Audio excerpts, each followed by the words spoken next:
Ibu Santi. Senang sekali. Ya.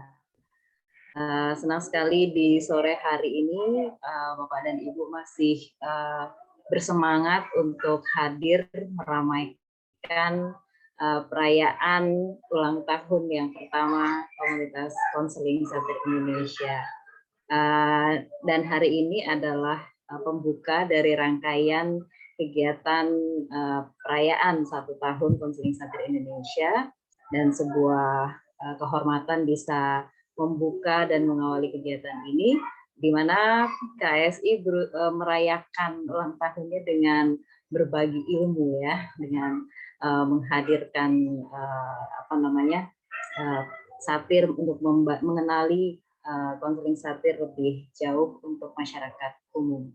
Dan sebelum saya berpanjang kata, saya akan memberi kesempatan kepada founder Konseling Satir Indonesia, Ibu Mira Baibana, untuk memberikan sepatah dua patah kata membuka rangkaian kegiatan kita mulai hari ini. Silahkan Ibu Mira Baibana. Terima kasih Bu Santi. Assalamualaikum warahmatullahi wabarakatuh. Bapak Ibu sekalian, senang sekali saya bisa welcoming, apa tuh bahasa Indonesia, welcoming, silakan Bapak Ibu untuk datang, memfasilitasi Bapak Ibu untuk datang ikut merayakan acara ulang tahun Konseling Satir Indonesia yang pertama. Ini sebuah hal yang sebenarnya kalau diingat-ingat setahun kemarin itu kayaknya hari ini tuh nggak kebayang gitu. Tapi karena support dari teman-teman, support dari Bapak Ibu sekalian juga, Konseling Satir Indonesia bisa melangkah gitu ya, menjalani ulang tahun yang pertama.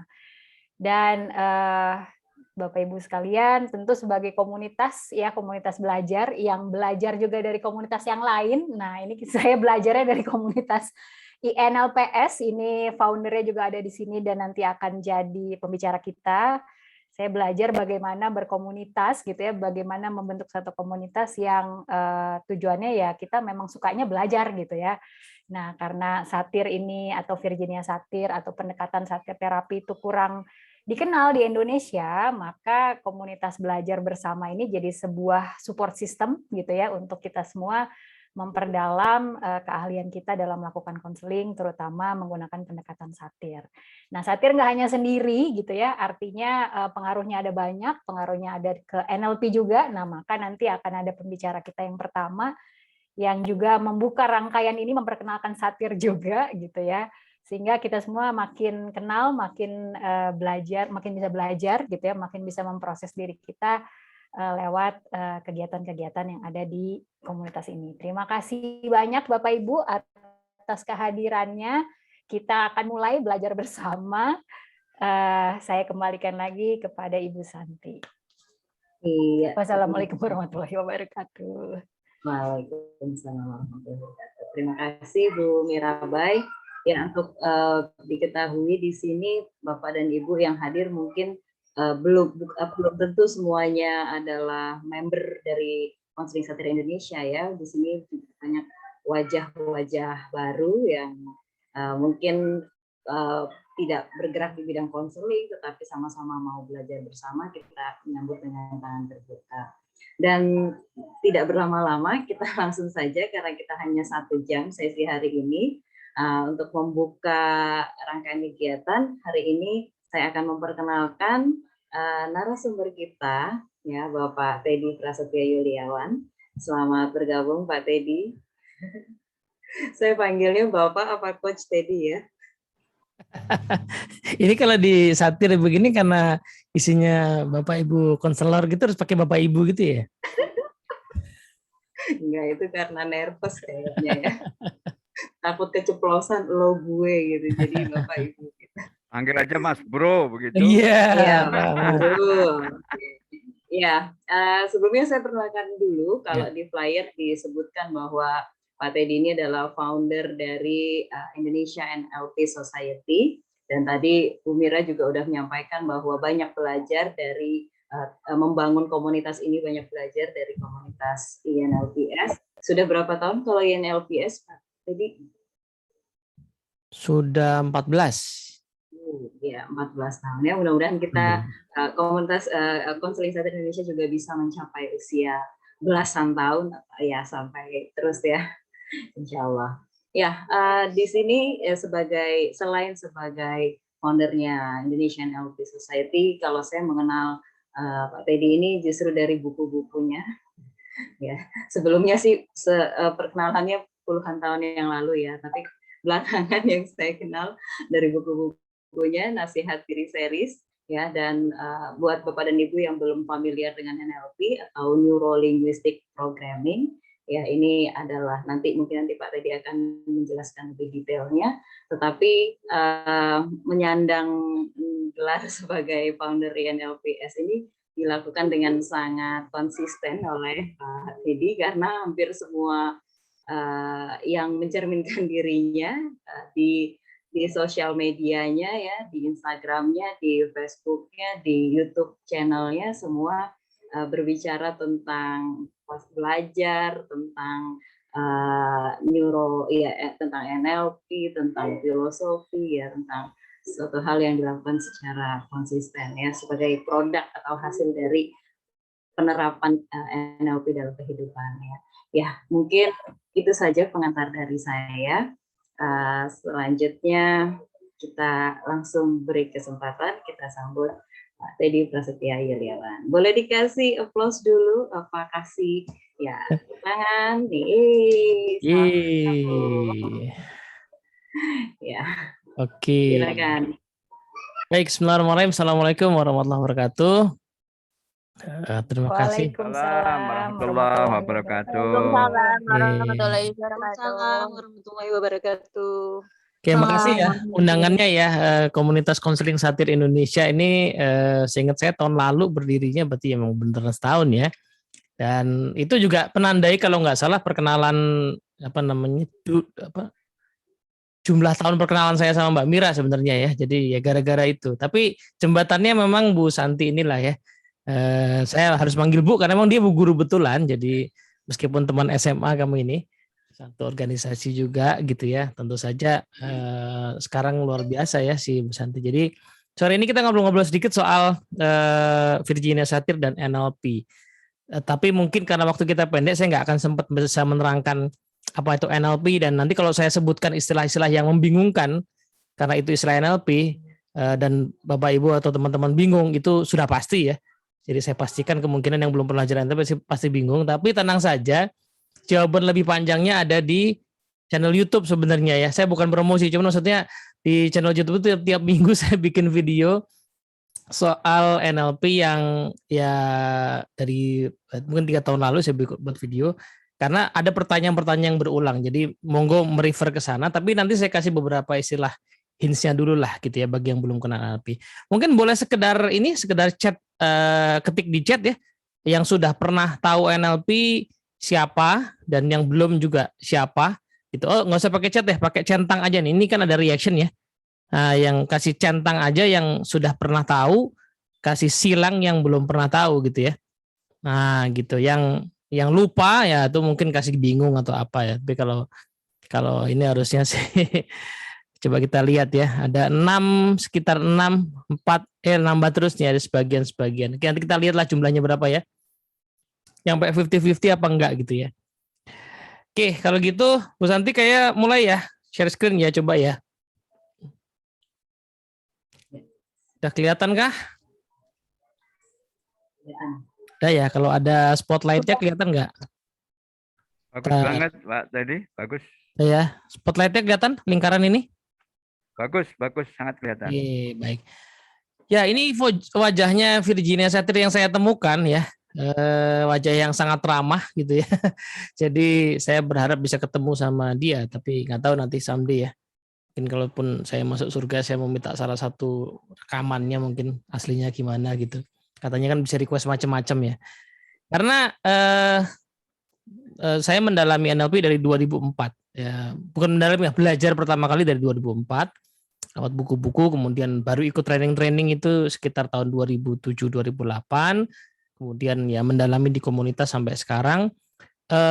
baru belakangan ya mungkin sekitar berapa 2-3 tahun belakangan saya tahu ternyata kontribusi satir menurut saya sih, menurut referensi yang saya baca justru yang paling besar ya di NLP. Jadi makanya ini materi ini terima kasih ya Mbak Mira sama Mbak Santi udah kasih kesempatan. Ini materi masih scattered banget tapi insya Allah ini akan dipoles-poles menjadi artikel nanti judulnya ya jejak satir dalam NLP lah kurang lebih seperti itu. Mungkin perkenalan sedikit bagi yang belum kenal, saya Teddy, saya konsultan di Dunamis ya. Ini yang memegang lisensi untuk 7 Habits dan lain sebagainya. Background saya psikologi tapi saya bukan psikolog ya, jadi saya nggak punya lisensi apapun untuk jadi psikolog. Dan tadi saya dibilang pendiri Indonesian Open Society, ini di rumah saya lagi ada anak-anak, jadi mohon dimaklumi kalau ada suara-suara. Beberapa buku yang saya tulis ada di blognya juga. Lalu kemudian nah ini YouTube channel tadi silakan mampir ke sini, ada satu playlist khusus tentang seri belajar NLP di situ ya. Oke, sedikit tentang NLP saja. Nanti baru masuk ke satir, soalnya mungkin tadi ada yang belum kenal sama sekali ya. NLP itu kepanjangannya adalah pertama N-nya itu neuro ya. Neuro itu tentu saja kita memahaminya sebagai proses sistem saraf dalam pikiran kita, tempat pengalaman kita tuh diproses gitu. Jadi saya suka kasih perumpamaan yang gampang aja begini. Jelas kita punya pikiran ya, jelas kita punya jiwa, tetapi saat ini kita nggak bisa mengenali langsung jiwa dan pikiran kita ya. Nah, cuman kita bisa mengenali pikiran kita, jiwa kita, kondisinya dari gejala-gejala yang ada di sistem saraf kita. Misalnya, ini tanggal berapa ya? Tanggal apa nih sekarang nih? 18 ya, tengah-tengah bulan ya. Mungkin sekitar 8 hari lagi ya, tanggal 26 gitu atau 25. Nah, itu biasanya saraf-saraf di wajah ini gampang naik ya karena orang pada gajian. Ya kan? Nah, hatinya happy gitu misalnya kan. Tapi nggak lama biasanya ya. Itu cuma setengah hari karena habis itu dipotong otot debat semua lalu kemudian turun lagi ya. Mulai pusing lagi dengan tagihan-tagihan yang ada. Apalagi kalau cumbernya cuma satu.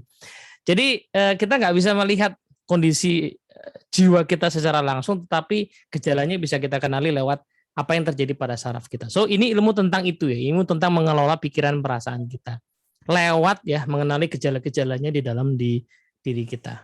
Ya, yang kedua ngelolanya pakai apa? Lah menariknya ternyata kita bisa mengelola pikiran perasaan kita lewat penggunaan kecakapan linguistik atau kecakapan berbahasa.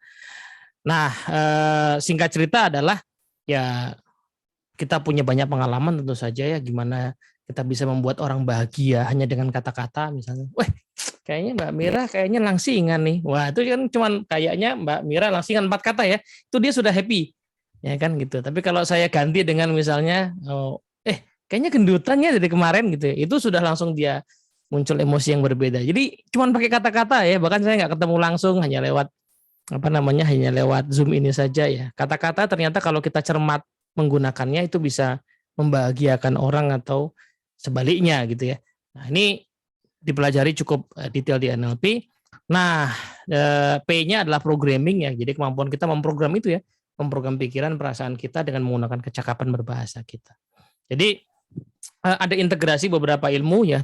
Kalau istilah ini agak rumit mungkin saya ringkas saja. Singkat cerita ya, nanti kalau misalnya habis sesi ini ditanyain sama suami, istrinya atau orang tuanya, itu tadi sesi apa sih? Wah, ada NLP-nya, neranginnya susah ya kan. Saya kasih versi simpelnya adalah ya ini adalah psikologi praktis gitu ya. Jadi background teorinya ada di psikologi semua ya, meskipun tidak semua orang psikologi mendalami ini, tetapi background teorinya ada psikologi semua. Cuman NLP ini adalah sisi praktisnya, sisi pragmatisnya, praktis dan pragmatis ya, untuk mengelola pikiran perasaan agar lebih bisa mudah ya memprogram diri untuk mencapai tujuan. Nah, kurang lebih seperti itulah ya. Apakah psikologi nggak mempelajari ini? Iya, singkat cerita begini ya, saya kuliah psikologi 3,5 tahun, belum tentu bisa mengatasi baper loh, udah lulus psikologi itu, ya kan? Tapi kalau kita belajar NLP ya, karena nuansanya adalah praktis, nah ini bisa langsung kita pakai dan kita rasakan. Kurang lebih seperti itu ya teman-teman semua ya. Moga-moga cukup kasih gambaran dan penasaran dan kemudian menimbulkan rasa kebingungan untuk nanti bergerak untuk belajar lebih lanjut. Karena sore ini kita bukan mau cerita NLP-nya, kita mau cerita soal salah satu tokoh yang berkontribusi besar ya kepada perkembangan ilmu bernama NLP ini. Ya, tokohnya adalah Virginia Satir, tentu saja. Ini adalah orang yang kedua ya, yang ya kalau menurut literatur yang saya Baca ini orang kedua yang dipelajari oleh para pendiri NLP. Sebelumnya namanya Fritz Perls ya, tokoh Gestalt terapis. Kemudian yang ketiga itu namanya Milton Erickson. Itu 3 tokoh awal yang dipelajari waktu grupnya NLP masih solid banget gitu ya. Setelah itu kemudian mereka berpencar-pencar dan akhirnya mengembangkan masing-masing. Nah, jadi 3 inilah ya satir yang kedua. Tapi menariknya adalah satir ternyata ya, menurut salah satu literatur yang saya pelajari juga, itu ternyata dia punya kontribusi yang lumayan ya, karena sering datang ke acara pertemuannya juga. Sementara Fritz Perls tidak pernah ketemu langsung, kemudian Milton Erickson juga cuman sebentar sekali karena kondisi fisiknya sudah tidak memadai. Nah, kalau pengen baca-baca, yang akan saya ceritakan banyak dari buku yang kiri ini, namanya NLP Secrets, Untold Stories ya. Dan nulis Michael Hall, saya juga heran sekali ya sama beliaunya. Dia mendedikasikan diri untuk, di antara bukunya dia yang banyak, seingat saya dia sudah nulis sekitar 60 buku tentang NLP. Masih berlangsung terus karena orangnya masih hidup sampai sekarang. Di antara sekian banyak bukunya itu dia mendedikasikan buku ini khusus untuk nulis sejarah NLP ya. Jadi agak aneh juga ya. Jadi punya kegemaran terhadap sejarah. Nah, dia mengumpulkan cerita-cerita ya yang bisa dia validasi, yang bisa dia temukan. Nah, disinilah saya banyak mengambil referensi. Nah, kemudian yang kedua, saya juga mengambil sedikit ya poin-poin materi kita dari buku ini, The Patterns, Virginia Satir, The Pattern of Magic ya. Ini nulis Theo Andreas nih, NLP developer juga. Insya Allah buku ini nanti akan jadi dibedah ya sama Mbak Mira sama kita gitu rencananya. Moga-moga segera kejadian gitu. Nah, satu lagi adalah buku yang kanan ini. Ini buku yang disebut-sebut sebagai buku awal NLP jauh sebelum nama NLP-nya muncul gitu ya. Jadi nama NLP muncul belakangan. Nah, sebelumnya nggak jelas namanya apa gitu ya. Ini hanya sesuatu yang baru. Nah, tapi sudah nerbitin buku. Nah, bukunya juga The Structure of Magic gitu ya. Nah, ini kita lihat di sini introduction-nya dari Virginia Satir sama Gregory Bateson ya, 2 orang tokoh yang menginspirasi mereka ini. Saya nanti akan kutipkan kata-kata pengantar ya dari Virginia Satir di buku ini. Kemudian sebaliknya ya, pas Steve Andreas nulis buku ini ada kata pengantar dari Richard Bandler ini, salah satu pendirinya NLP di buku ini, yang menurut saya kok mengharukan ya. Tapi nanti mungkin nggak sempat baca semuanya. Saya cuma pengen meng-highlight beberapa poin aja. Jadi saya ambil dari sini. Ini pertama, ini kata pengantar The Structure of Magic ya. Jadi surprise juga ya saya waktu baca lagi ini. Dulu saya baca ini 2 kali sebenarnya. Pertama kali saya dapat fotokopian ya tahun 2007, tentu saja nyarinya susah bukunya waktu itu, ada fotokopian. Saya nggak ngeh juga. Saya suka men-skip kata pengantar soalnya. Terus pas akhirnya saya bisa dapat buku aslinya, saya baca ulang lalu nah kok mengharukan sekali. Jadi Virginia Satir mengungkap buku ini adalah ya, buku yang kanan ini adalah buku tentang satu model di dalam NLP namanya precision model atau meta model. Ya, itu adalah satu pola berkomunikasi ya oleh seorang terapis untuk menggali secara spesifik ya kata-kata yang digunakan klien supaya klien itu kembali kepada realitas. Ya, gitu ya. Kenapa? Karena dalam asumsi dalam NLP orang itu punya problem karena dia menggunakan bahasa yang tidak sesuai realitasnya. Misalnya dia berantem sama suaminya, ya kan? Dia tidak suka dengan cara berperilaku suaminya, tapi kata-kata yang digunakan adalah semua laki-laki itu sama, nggak ada yang bertanggung jawab. Nah, ini jelas kata-kata yang tidak valid ya, ya kan? Karena asal muasalnya kan realitasnya hanya masalah dia sama suaminya, ya kan? Bukan dia sama bapaknya yang itu juga laki-laki, bukan dia sama tetangga sebelahnya yang juga laki-laki, bukan dia sama gurunya yang juga laki-laki, ya kan? Tapi begitu digunakan kata semua laki-laki itu sama, maka nah efek dari kejadian dengan suaminya itu menjadi berlipat-lipat. Nah, Virginia Satir tanpa disadari menggunakan pola kalimat untuk menggali kalimat-kalimat seperti itu. Maksudmu semua laki-laki itu laki-laki yang mana sih? Tepatnya yang mana sih? Dan apa sih yang dia lakukan? Nah, kata-kata tepatnya yang mana itulah nanti yang disebut sebagai meta model di dalam NLP ya. Nah, tapi inspirasinya dari Virginia Satir. Jadi di sini Satir mengatakan bahwa saya tuh kaget ya bahwa saya itu kok bisa ditelaah, dipelajari, dan ini merupakan kehormatan buat saya dipelajari sama 2 orang yang highly talented dan highly dedicated gitu ya. Nah, Richard Bandler itu satu orang yang punya keahlian mimicking ya, meniru perilaku orang lain. Di Indonesia mungkin suka ada ya stand up komedian yang suka niru suara-suara presiden siapa itu kan. Nah, Bandler tuh punya kemampuan kayak gitu. Ya, positifnya adalah dia pakai buat modeling istilahnya, meniru keahlian para terapis, bukan hanya untuk lucu-lucuan gitu. Nah, yang saya merasa ini kalimat mendalam adalah ini nih. I often say to people that I have a right to be a slow learner but educable. Ini kalimatnya nancep banget nih. Jadi Bu Satir ini bilang bahwa saya itu slow learner gitu ya. Nanti ini kalimat ini dikutip sama Chad Bandler di buku yang satu lagi. Jadi dia bilang bahwa saya ini slow learner tapi saya bisa diajari. Ini mirip sama salah satu klien saya, seorang leader di satu perusahaan. Kemudian habis belajar macam-macam soal leadership, dia ngajari anak buahnya. Nah, kalimat anak buahnya itu mengharukan sekali ya. Jadi dia bikin sesi rutin tiap minggu ngajarin anak buahnya materi-materi kami gitu. Kemudian dia bilang begini, anak buahnya bilang begini, Bu, kami masih bingung, Bu.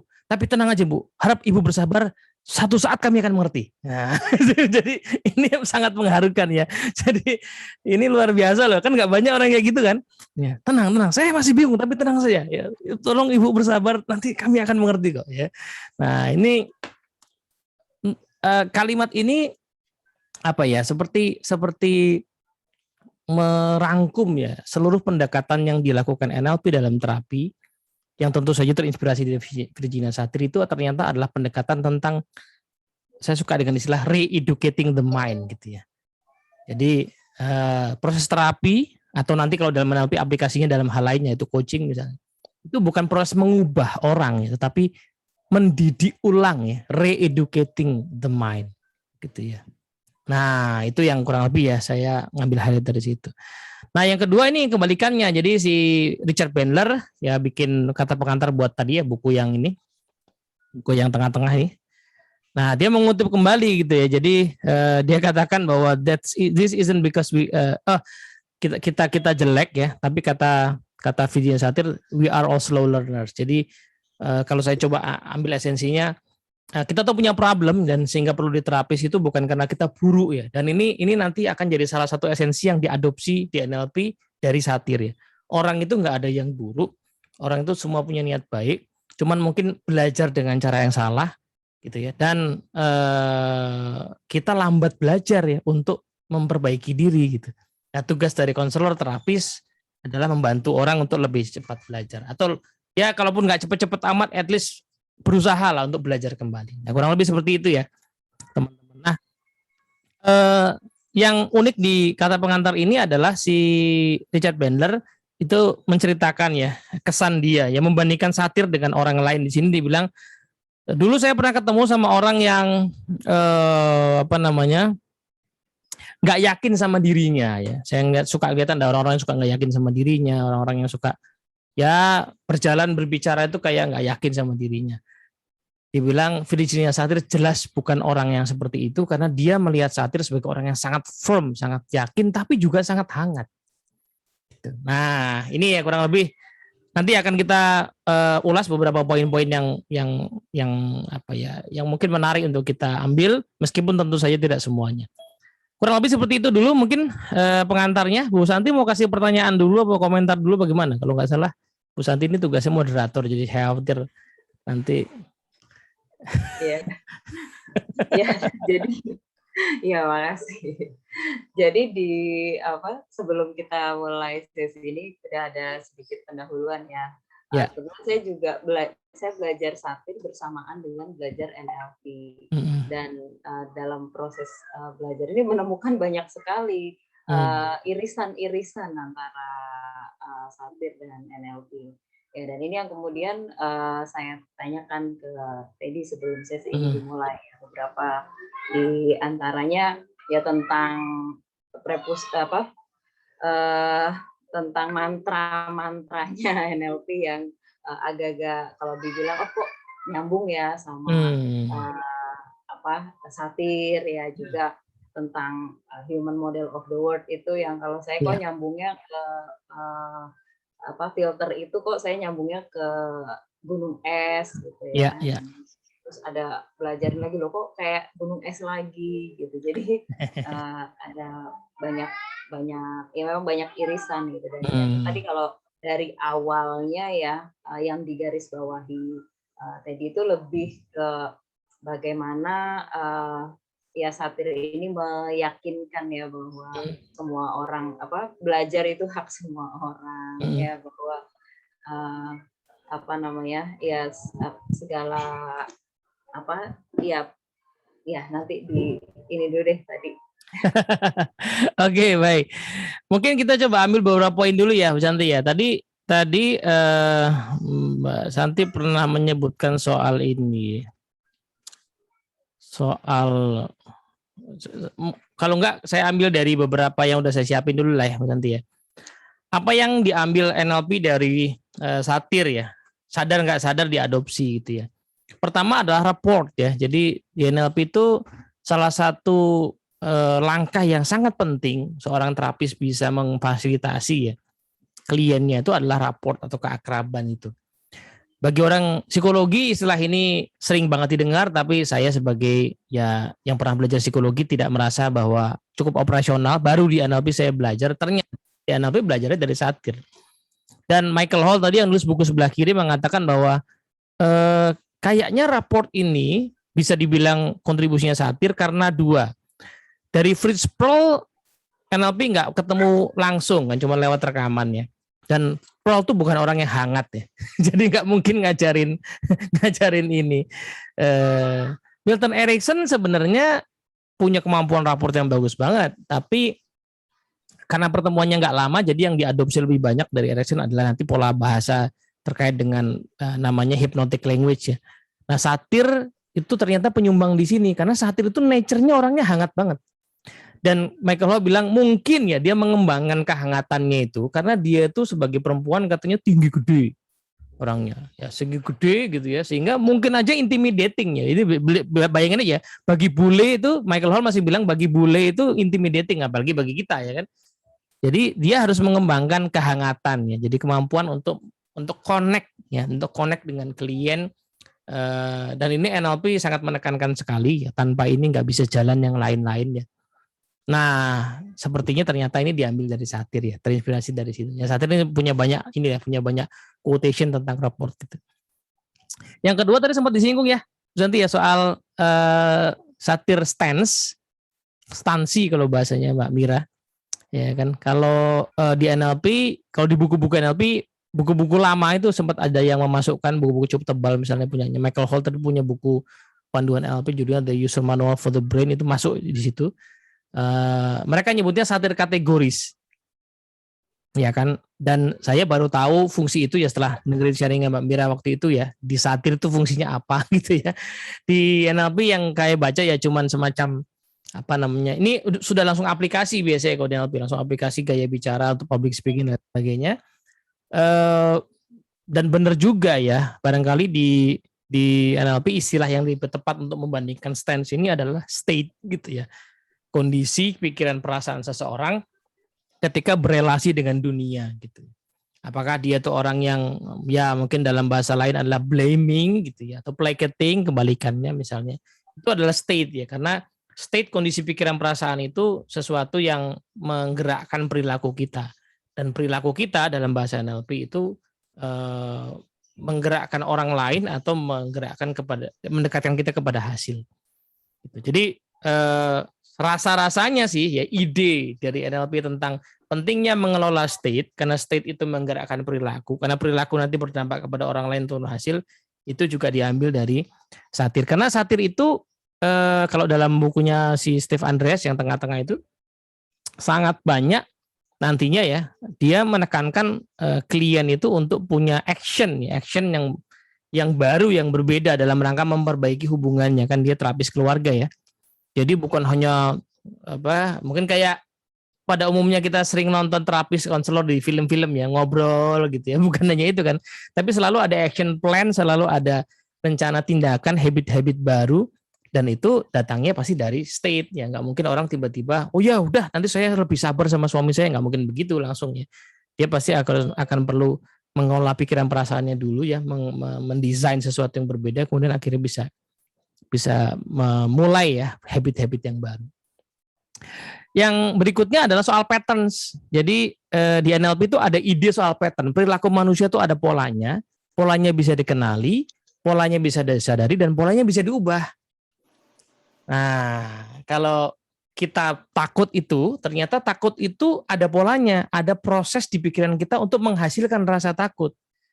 Nah, proses itu bisa dikenali, bisa disadari, dan bisa diubah. Gitu. Nah, begitu juga dalam relasi. Relasi itu juga ada polanya, ya kan? Jadi misalnya, ya sering jadi jokes lah ya, komunikasi yang nggak lancar misalnya. Malam ini kita makan di mana? Makan di luar yuk. Ya oke. Makan apa? Terserah. Loh, nggak ada restoran namanya terserah, gitu kan? Nah, misalnya kayak gitu ya, itu kan itu kan ada polanya tuh ya. Kenapa suaminya itu mengatakan nggak ada restoran namanya terserah? Karena itu bukan yang pertama kali jawaban terserah itu. Itu sudah yang kesekian kali ya. Dan dia sudah belajar bahwa segala usulan dia nggak diterima misalnya. Akhirnya ya muncul tadi tuh kekesalan yang berupa nggak ada restoran namanya terserah gitu. Nah, pola itu bisa dikenali dan nantinya perlu disadari kemudian diubah. Gitu. Jadi ada polanya. Kita nggak bermasalah itu tiba-tiba. Kita bermasalah itu karena kita belajar membuat pola yang membuat kita punya masalah. Nanti masalahnya itu dikenali, kemudian habis itu diganti. Gitu. Dan itu sangat ditekankan di NLP. Nah, sepertinya juga ini diambil inspirasinya dari satir. Yang berikutnya adalah not why tapi how. Nah, satir adalah generasi terapis yang sudah ada di ini ya, di apa namanya, pola pikir humanistik gitu ya. Sementara generasi-generasi sebelumnya itu generasi yang mungkin lebih ke arah psikoanalisa misalnya, itu yang menekankan kepada how. Pentingnya kita ngulik sampai mendalam penyebab permasalahan dari klien gitu. Nah, satir dan kemudian diadopsi oleh NLP, kita perlu tahu ya, tentu saja ya, nggak mungkin kita nggak tahu sama sekali. Kita perlu tahu tetapi tidak perlu nguplek-nguplek gitu ya. Karena yang lebih penting adalah memahami why-nya itu, tujuannya supaya mempelajari polanya tadi. Nah, polanya kemudian diganti. Jadi fokusnya sebenarnya arahnya lebih kepada how itu. Sehingga satir bisa dibilang sebagai kontributor juga di NLP dalam pendekatan yang sifatnya solution focus ya, fokus kepada solusi gitu. Nah, tapi jangan disalahpahami bahwa oh berarti ceritanya nggak penting, nggak usah didengerin terus langsung diganti how-nya. Nggak bisa juga, kita nggak bisa ganti how-nya yang baru kalau kita tidak memahami pola yang lama gitu. Cuman tidak fokus di sana ya, tidak nguplek-nguplek gitu. Nah, ini pendekatan berikutnya nih. Ini aku kayaknya tinggal berapa menit lagi nih, soalnya khawatir ada yang ini. Yang berikutnya adalah ini, responsibility ya. Jadi di NLP itu saya memahami bahwa coaching maupun terapi itu sangat menekankan pada klien yang harus memegang kendali atas segala tindakan keputusannya. Wah, itu NLP banget lah ya. Jadi kita akan selalu mengembalikan segala hal itu kepada klien. Kayaknya ini juga dari satir ya. Karena satir itu sangat banyak ya di bukunya Steve Andreas itu menekankan soal apa namanya, personal growth ya, personal worth ya, kelayakan seseorang untuk menjadi manusia, dan keharusan orang untuk kemudian mengambil tanggung jawab atas tindakannya. Betul bahwa suami istri saya itu punya perilakunya sendiri yang saya tidak bisa ubah ya. Tapi pertanyaannya apa kontribusi dari perilaku saya? Apa stimulus yang juga saya kasih? Kalau saya tadi nanyanya begitu ya, kalau saya sudah tahu bahwa dia akan menjawab terserah, lalu saya masih bertanya dengan mau makan di mana, yang kemungkinan saya tahu akan jawab terserah, kan berarti salah saya. Harusnya saya ganti pertanyaan yang lain, ya. Misalnya dengan langsung memberikan opsi, makan di sini yuk, nggak mau ya udah maunya di mana. Nah, itu juga mungkin salah lagi kan. Kalau di sini gimana dan seterusnya ya. Intinya adalah pasti ada sumbangan saya gitu. Dan itu sangat jadi penekan di NLP. Ini apa namanya, mengambil inspirasi dari satir juga. Kalau ditarik ke belakang lagi, ya seperti itulah ide dari psikologi humanistik ya. Psikologi humanistik meyakini manusia itu punya potensi, karenanya bisa bertanggung jawab atas dirinya gitu. Karena itu nuansanya seperti itu. Jadi kita nggak akan terlalu lama ya Mas memahami bahwa oh iya pantas ya dia kayak gitu karena ibunya tuh begitu nyontohinnya, oh bapaknya begitu ya. Ya itu hanya untuk apa namanya, mencari tahu dari mana asal pembelajarannya, tetapi manusia itu slow learner cuman educable gitu.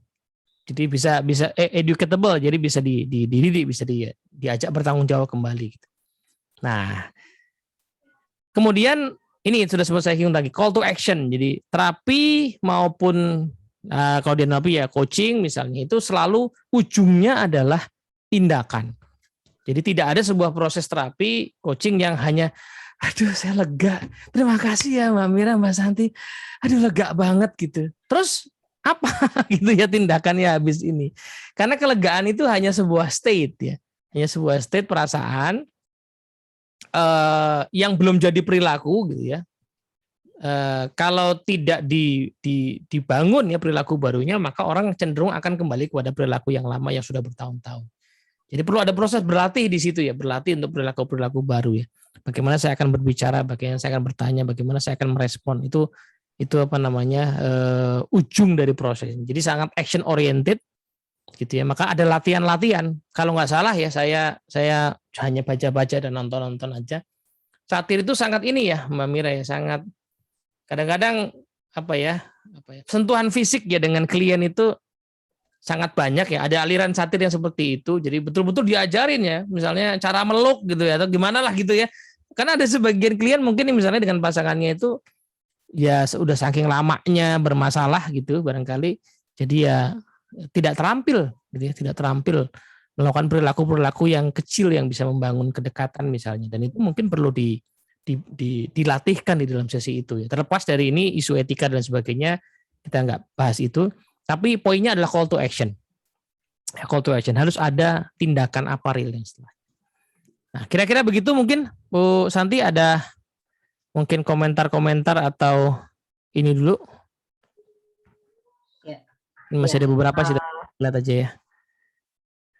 Ya, sebenarnya ketika kita memperkenalkan, ya saya diperkenalkan tentang konseling satir sama Mira, dan kita juga coba memperkenalkan pendekatan ini ke teman-teman praktisi konseling ya, itu banyak yang bilang ini apa sih, satir itu apa sih gitu ya, karena rasanya asing banget gitu. Saya juga nggak tahu kenapa kenapa ini tidak diajarkan di kuliah-kuliah konseling dulu gitu ya, atau apa. Tapi ternyata satir ini sudah banyak berperan ya dalam perkembangan konseling dan psikoterapi, termasuk tadi di NLP yang ternyata juga tidak hanya fokus pada hanya untuk konseling aja ya, tapi keterampilannya bahkan bisa digunakan untuk berbagai bidang lah. Iya. Nah, ini ada pertanyaan sih, pertanyaannya bagus tapi nggak pengen disebutin namanya ya. Ini tadi sempat nyampaikan tentang pola ya, bahwa satir ini mempengaruhi NLP terkait dengan pola perilaku manusia. Nah, pemahaman tentang pola ini sebenarnya dipelajari atau given? Apa emang sudah keterampilan ya? Terus kalau memang ya, kalau hanya ngomong ya, kalau memang cuma bilang itu adalah hasil belajar, tapi kalau ya secara intrinsik dan inner emosional bukannya lebih dominan given daripada hasil belajar? Iya. Pertanyaan yang barusan itu valid ya Bu Santi ya. Kalau kita pakai sudut pandang deterministik, sudut pandang Freud, valid bener. Bukannya ditentukan oleh genetik, pola asuh. Iya betul kalau pakai itu. Tapi kalau pakai humanistik nggak begitu. Jadi kadang-kadang memang kita tuh belajar suka kecampur ya. Saya sendiri suka bercanda sama teman-teman psikologi. Karena saya orang psikologi jadi boleh bercanda dan ngece-ngece dikit gitu ya. Saya bilang, kalian tuh ngaku humanistik ya, tapi nggak bisa lepas dari Freud. Gitu. Misalnya ya, ketemu orang cerewet dikit langsung kita bilang, wah fiksasi di fase oral. Nah gitu kan. Kemudian ketemu orang curhat dikit dibilang, oh proyeksi. Itu kan Freud banget. Tapi kita nggak mengatakan itu, kita pakai itu. Nah, jadi cara pandang tadi itu valid kalau kita pakai cara pandang deterministik. Tapi satir tadi ya lebih melihat ya tentu itu berada, semua pemikir kan ada hidup di zamannya ya, anak zamannya. Nah di zaman itu, dan saya kira masih valid dengan sekarang ya, kita tim manusia yang punya potensi ya, dan karena kita punya potensi kita punya tanggung jawab gitu ya. Meskipun kita nggak bisa menghindar dari lingkungan. Ya kan? Kita nggak bisa menghindar dari lingkungan. Jadi saya setahun ini misalnya ya, setahun sering banget di rumah, saya menyadari bahwa, ya jadi kan di rumah saya ada ibu saya, jadi saya menyadari bahwa oh banyak perilaku saya itu kayaknya relate sama ibu saya gitu. Yang bagus maupun yang kurang bagus, relate. Saya lihat ada. Karena setahunan ini di rumah, jadi saya bisa berkaca gitu. Oh iya ya, itu ada di saya gitu ya. Atau saya itu ternyata belajar dari beliau. Nah, tapi langkah selanjutnya kan terus mau apa dengan itu? Nah ini loh ya, call to actionnya di situ. Jadi satir kemudian diadopsi sama NLP. Iya, setelah menyadari itu kita mau ngapain setelah itu, ya kan? Nah disitulah nanti kemudian dibangun pola-pola yang baru. Ya. Kita bisa belajar. Kalau kita bisa belajar dari tadi ya didikan misalnya, kita juga bisa belajar dari orang lain. Kita bisa punya kemerdekaan memilih mau belajar dari siapa. Memang tidak mudah, tetapi bisa. Nah, keyakinan bahwa bisa itu dulu ya, bahwa kita layak untuk menjadi orang yang lebih baik itu dulu yang diambil, baru kemudian kita jalani prosesnya. Gitu sih kira-kira Bu Santi ya.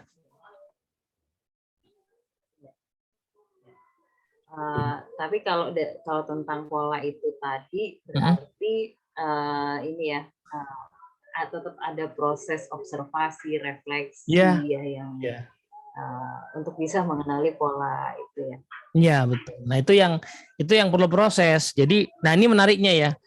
Kalau kita belajar di satir kan kayaknya nggak ada tuh ya mindset bahwa terapi itu pasti cepat gitu ya. Jadi NLP itu karena kepentingan marketing ya. Ini kan kalau teman-teman browsing di NLP ya, suka ada pemasaran yang terlalu bombastis ya, mengatakan oh bisa cepat menghilangkan ini itu. Saya kasih tahu dari sekarang itu ya itu marketing gitu ya. Tetapi semuanya pasti perlu proses ya. Yang cepat itu syarat dan ketentuan berlaku lah gitu. Kalau seandainya ada orang wah habis diterapi langsung cepat, itu syarat berlaku. Tapi semuanya pasti perlu proses untuk membangun habit, membangun pola pikir gitu ya. Belum proses membangun kesadarannya. Nah, itu yang apa namanya yang diadopsi di NLP dari satir sebenarnya. Nah, saya juga berharap teman-teman yang sudah tahu NLP juga mau belajar satir dan tokoh-tokoh lain yang dipelajari NLP supaya paham ruh-ruhnya gitu ya. Supaya tidak apa namanya tidak terlepas dari dasar pemikirannya. Gitu kira-kira. Mau dilanjut lagi? Ada beberapa poin lagi sih. Boleh ya? Biar nggak nanggung ya. Agak cepat aja mungkin. Yang berikutnya adalah parts integration. Di NLP ada teknik namanya parts integration. Ini diambil dari satir, kalau nggak salah ide tentang parts atau parts party ya. Intinya tidak diasumsikan bahwa di dalam diri kita tuh ada bagian-bagian, tentu saja ini bagian yang sifatnya metaforik ya, yang bertanggung jawab akan berbagai hal, lalu kita bisa kenali nanti namanya ini intensi positifnya ya. Jadi di balik setiap perilaku tuh ada intensi positifnya, ada niat baiknya. Hati-hati memahami ini, kalau salah nanti dikiranya kita sesat ya. Niat baiknya itu seperti saya kasih tahu supaya nggak salah juga ya. Mas, orang bunuh di mana positifnya? Orang bunuh itu karena dia ingin menyelamatkan dirinya sebagai penjahat. Itu yang dimaksud dengan intensi positif. Orang korupsi di mana positifnya? Oh, orang korupsi itu karena dia ingin ya punya kekayaan untuk keluarganya misalnya. Perilakunya salah, tapi intensi positifnya nggak bisa dinafikan, itu ada. Ya kan? Maka nanti ide ini itu dikembangkan lebih lanjut. Berarti yang kita perlukan adalah mempertahankan intensi positifnya, tapi mengganti perilakunya. Niat saya kan mau mendidik anak saya. Bentuk perilakunya sekarang adalah marah-marah. Intensi positifnya apa? Mendidik perilakunya. Marah-marah efektif nggak? Enggak. Berarti pertahankan intensi positifnya mendidiknya, tapi saya perlu ganti perilaku marah-marah itu alternatifnya apa saja sebenarnya. Nah, kemudian dilatihkan satu-satu, mana yang lebih efektif. Kalau marah-marah udah nggak efektif, berarti kan coret. Ya udah, coret jangan diulang-ulang lagi kan. Ganti dengan yang lain gitu. Nah, itu kurang lebih ya. Karena nanti di NLP ada satu pola pikir mengatakan bahwa orang itu memang hanya bertindak based on yang dia tahu. Jadi kalau dia orang tua marah-marah ya tahu kenapa dia marah-marah, karena itulah yang dia tahu, itulah yang dia kuasai. Tapi itu bukan takdirnya, itu adalah skill yang dia tahu dan itu bisa diperluas, bisa ditambahkan. Kenali intensi positifnya, kemudian habis itu kita ganti perilakunya. Nah, NLP juga punya pendekatan yang sangat menitik beratkan pada outcome ya. Jadi proses terapi ini ujungnya apa sih? Kamu tuh berharap seperti apa? Kamu tuh maunya apa? Ini sesuatu yang sangat sulit dilakukan oleh orang yang punya masalah, karena orang yang punya masalah bermasalah karena fokus pada masalahnya. Pelan-pelan ya. Orang yang punya masalah bermasalah karena fokus pada masalahnya. Nah, maka dia perlu diajak untuk yuk fokus pada solusinya. Kamu sudah membayangkan solusinya kayak apa sih? Seandainya kamu nggak berantem sama suamimu, maka nantinya hubunganmu akan seperti apa sih? Nah, itu tidak banyak klien yang sudah punya bayangan itu. Dan Satir ya menginspirasi NLP untuk di bagian awal terapi itu kayaknya harusnya banyak ngomongin itu dulu. Gitu. Nah, supaya ketarik nih istilahnya ya, pola pikir itu ketarik kepada solusi.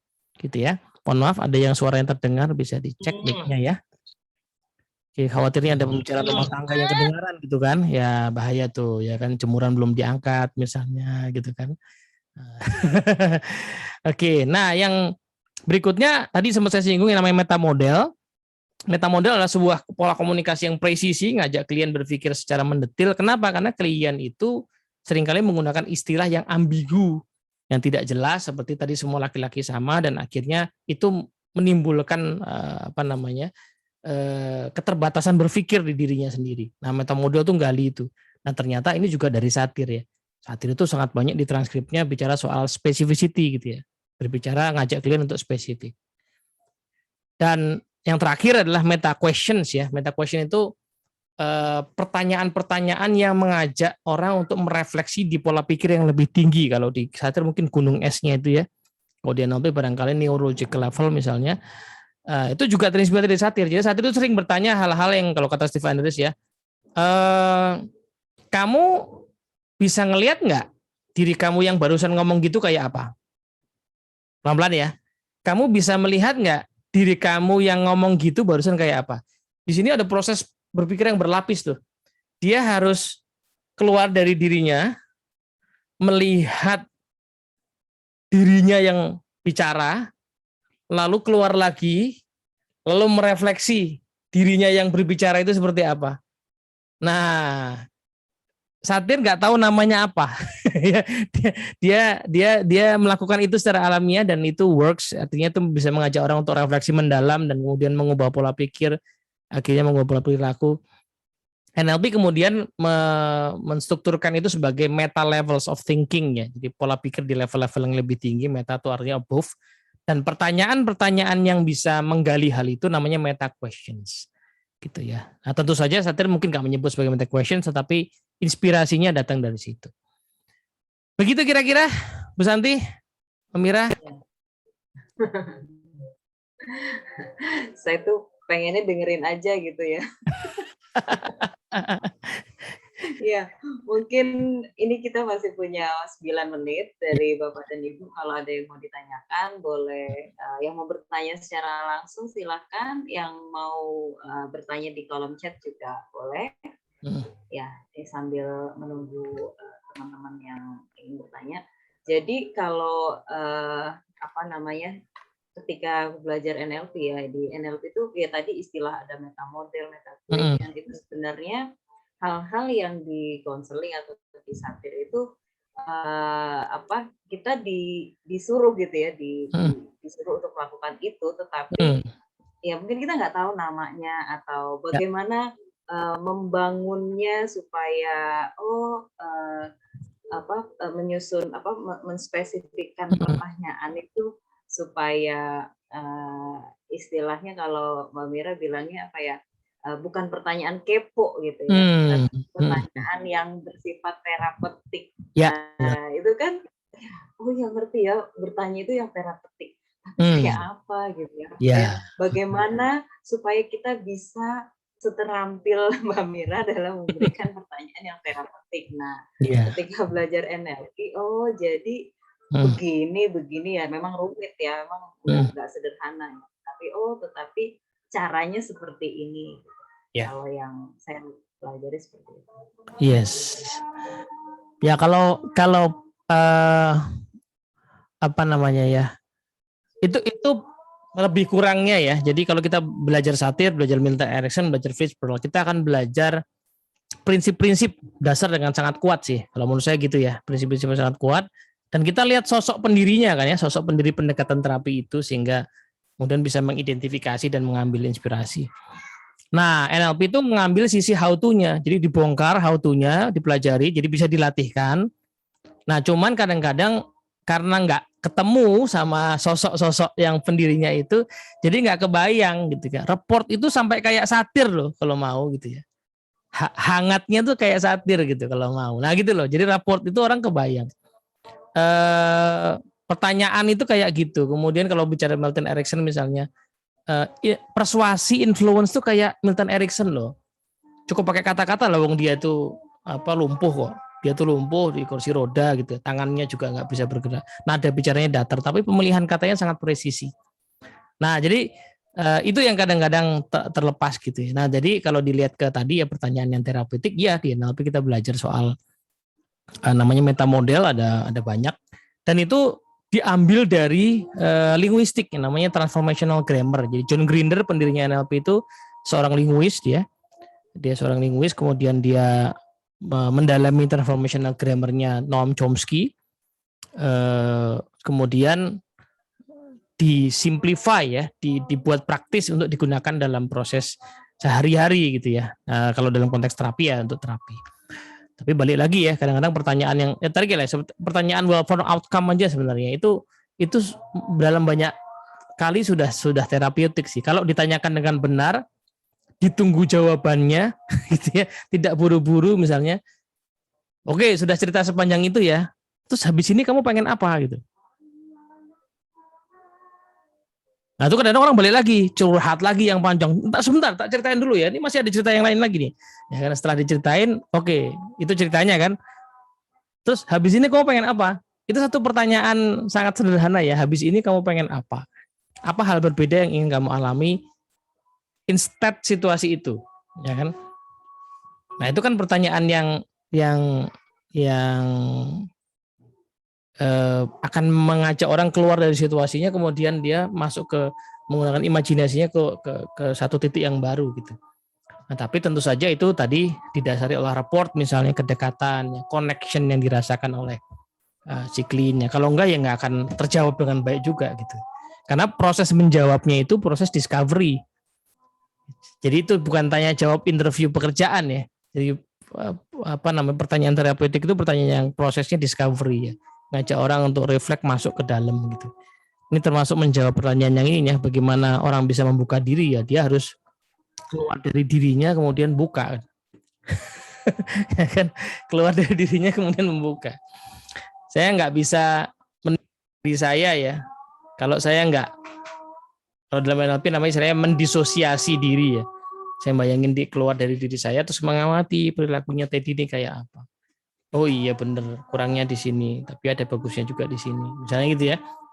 Oh dia dalam masalah ini tuh sumbangsinya di sini. Oh ya pantas saja situasi kayak gitu, dia juga suka ngomong kayak gini sih masalahnya. Nah itu kan harus keluar dari diri. Nah itulah yang memungkinkan kita mau membuka diri. Kita nggak bisa membuka diri kalau kita nyangkut di diri kita saja ya. Egosentris itu loh. Nyangkut di diri kita, nggak mau keluar.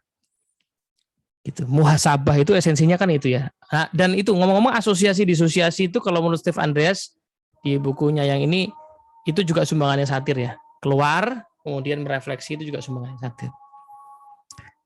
Gitu kira-kira Bu Santi. Iya. Ini baru lapisan pertama ya, baru kulitnya doang nih, dan sebenarnya memang banyak menarik sekali untuk dikuliti lagi ya. Baru lapisan terluar, tapi tinggal 3 menit lagi. Dan ya, ini 53 orang. Ya, jadi setidaknya ya kalau saya baru mendengar tentang NLP dan baru mendengar tentang satir, apa yang disampaikan Teddy pada sore ini tuh bikin saya jadi penasaran dan pengen belajar lebih lanjut ya. Dan di sini silahkan, kita masih punya banyak kesempatan belajar baik di mau belajar satir di Konseling Satir Indonesia, mau memperdalam NLP, Ya. NLPS, atau menyaksikan konten-konten yang sudah kita sediakan ya di sosial medianya atau di YouTube Konseling Satir Indonesia, juga Ya. YouTube-nya Teddy, ya itu lebih detail lagi. Masih banyak sekali yang harus dipelajari, dan seperti yang tadi disampaikan ya, bahwa proses bahwa kita mungkin slow learner, tapi kita bisa kita bisa belajar. Iya. Ini saya rasakan benar ini, benar merasakan nikmatnya belajar pelan-pelan, dan itu ya meskipun tidak mudah, tapi ya nikmat ya ketika sedikit demi sedikit bisa memahami. Mungkin ada satu pertanyaan lagi kalau ada yang mau, masih ada yang mau ditanyakan. Kebetulan kita nih bertiga tergabung di 3 komunitas ya. Satir ini di NLPS sama yang ngobrol-ngobrol bedah buku kismis itu, bedah bukunya Maslow. Kalau teman-teman tertarik ya, 2 mingguan sekali ya, Sabtu-Sabtu itu juga. Orang-orangnya ini juga sih sebenarnya. Dan itu nyambung semua ya. Nyambung semua. Karena ya akhirnya memahami ya satir ini kan sangat humanis ya. NLP belajar dari satir, dan yang dikaji di kajian psikologi dari Maslow juga memahami humanis itu sendiri ya. Jadi monggo boleh gabung juga Bapak dan Ibu di kajian psikologi humanistik kita. Boleh tanya? Ya, silakan. Ya? Ini Pak Gigi. Selamat sore Bu Santi, Kakak Teddy sayang. Ini Pak Gigi sayang. Ya, pertanyaannya cukup banyak tapi singkat kok jawabannya. To the point aja kepada Bu Santi. Kalau ada acara KSI memang yang datang selalu yang banyak ibu-ibu ya. Ini 10 orang aja kayaknya yang cowok. Satu itu. Kedua, kegiatannya KSI apa aja ya? Saya baru dengar aja. Siapa tahu nanti tertarik pengen gabung ya. Ya, mantap tuh. Itu pertanyaan 2. Terus ke Pak Teddy. Tidak menyanggah, saya setuju sekali. Bahkan saya nyebutnya si Ibu Satir ini nggak hanya influencing ya, tapi memang model ya. Banyak sekali yang di NLP yang digunakan ya. Tapi memang saya masih perlu banyak belajar, dan tadi ulasan-ulasan dari Pak Teddy membuka wawasan ya buat saya. Mungkin satu hal yang saya tertarik, kalau Pak Teddy boleh sharing, rapu yang stylenya si Satir itu yang khasnya seperti apa sih Pak yang udah diadopsi di NLP? Paling itu aja, terima kasih sebelumnya. Mohon maaf kalau kurang berkenan. Oke Pak Gigi, terima kasih. Yang jawabnya Bu Santi dulu kali, acaranya apa aja? Pak Teddy dulu aja, nanti sebagai penutup ya, biar diingat. Oke. Baik, secara report yang diadopsi seperti apa ya? Yang disebut pacing di dalam NLP itu belajarnya dari Satir. Kalaupun belajar juga dari Milton Erickson ya duluan ke Satir ya kan ke Satir dulu baru kemudian baru ke Milton Erickson. Jadi pacing ya, kemudian tadi itu ya, kalau Pak di kata pengantar Pak Benner itu kan ketika kita ketemu Satir kita sudah tahu dia orang yang hangat gitu. Nah itu kalau di NLP dibongkar panjang Pak. Kenapa? Karena jadi orang yang hangat itu ya dalam kacamata kami di NLPS itu namanya personal excellence, dan itu sub skillnya cukup banyak. Jadi sadar nggak sadar beliau membangun itu di dalam dirinya dulu. Jadi kalau dalam kacamata kami berarti kayaknya terapis coach itu, atau mungkin trainer ya, intinya adalah pendidik. Itu ya mesti menghidupi ya ilmu itu di dalam dirinya. Dia mesti bisa kelola pikiran, perasaan, menjadi orang yang terus belajar gitu ya, menjadi orang yang punya minat pada manusia ya, punya minat untuk mengembangkan orang, punya menumbuhkan orang, punya minat untuk mengajak orang belajar. Segala asumsi filosofi itu dihidupi. Nanti dia mudah untuk berrelasi dengan orang gitu. Nah, teknik istilahnya itu ya. Teknisnya adalah si pacing itu yang nanti akan ujungnya jadi leading. Ya kan, jadi pacingnya ya proses untuk kita connect ya. Pacing itu kan beberapa level ya. Yang kelihatan itu ya pacing dari sisi nada suara, gerakan tubuh, ya intonasi. Lebih dalamnya lagi dari sisi pola pikir gitu, kecenderungan berpikir. Tapi yang paling esensi adalah keinginan kita buat connect. Jadi sebelum ketemu tuh sudah pengen connect, sudah menerima orang ya. Kalau dalam bahasanya Rogers, unconditional positive regard, tapi Rogers nggak pernah ngajari teknisnya. Nah, satir lebih operasional. Dan di NLP dicoba di breakdown lagi supaya bisa dilatihkan proses mendekat itu seperti apa. Kira-kira gitu mungkin sementara ini. Ya, makasih banyak Pak Teddy. Yes. Pencerahan. Ya, ini ada backsound ya, ada pengamen lewat. Oke. Ya, ini mungkin saya untuk menjawab pertanyaan Pak Gigi, saya share screen aja kali ya. Ya, silakan. Oke, ini kegiatan konseling satir Indonesia, layanan yang diberikan oleh Satir Indonesia. Kita ada kelas bulanan, ya, ada pelatihan dasar-dasar konseling, membina rapo juga, ada kelas khususnya Pak, dan kelasnya secara experiential, ya. Terus menentukan tujuan konseling semuanya juga secara experiential. Nah, ini juga kalau untuk konselingnya dengan perjanjian juga ada, mau konseling individu maupun konseling keluarga atau konseling kelompok. Juga kelas mingguan, ada ya fenomena yang terjadi dalam kehidupan sehari-hari dalam kacamata satir, dan juga kolaborasi seperti yang kita lakukan pada hari ini ya, kolaborasi dengan Indonesia NLP Society. Dan untuk lebih jelasnya tadi seperti yang disampaikan juga di kolom chat, silahkan di follow mungkin ya Instagramnya konselingsatir.id atau Facebooknya Konseling Satir Indonesia, dan beberapa konten yang sudah pernah kita adakan di share juga di YouTube Konseling Satir Indonesia. Jadi kita kalau sudah ikut dalam kegiatan bulanan atau mingguannya Konseling Satir Indonesia, bisa tergabung sebagai member KSI, dan ada kelas member juga ya, yang intinya kita sama-sama berproses dan bertumbuh ya. Dan kalau buat saya setahun bersama Satir ini benar-benar ya, yang kata motonya ini wadah untuk berproses dan bertumbuh menjadi manusia utuh ya. Ini benar-benar bisa dirasakan, benar-benar terasa dampaknya. Ya, ditambah lagi belajar NLP, waduh, ya terus nggak selesai belajar. Ya, kan bertumbuh ya, memang ini apa namanya ya, bahwa tadi ya konsepnya ya bukan hanya kenapanya, tetapi bagaimana, karena kita juga bertanggung jawab. Tanggung jawab ada di tangan kita ya, bagaimana mengubah diri kita, berproses dengan diri kita, memahami dinamika diri kita, mengenali, menyadari, dan kemudian mengubahnya untuk yang lebih baik lagi ya, seperti yang tadi sudah dijelaskan. Mungkin untuk closing Pak Teddy.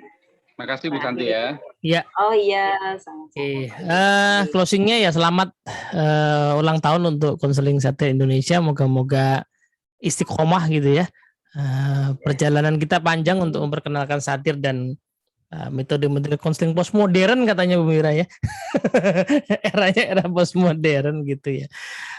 Jadi mari sama-sama belajar gitu ya. Tadi referensinya sudah saya kasih. Memang nyarinya nggak gampang, saya akui referensi itu.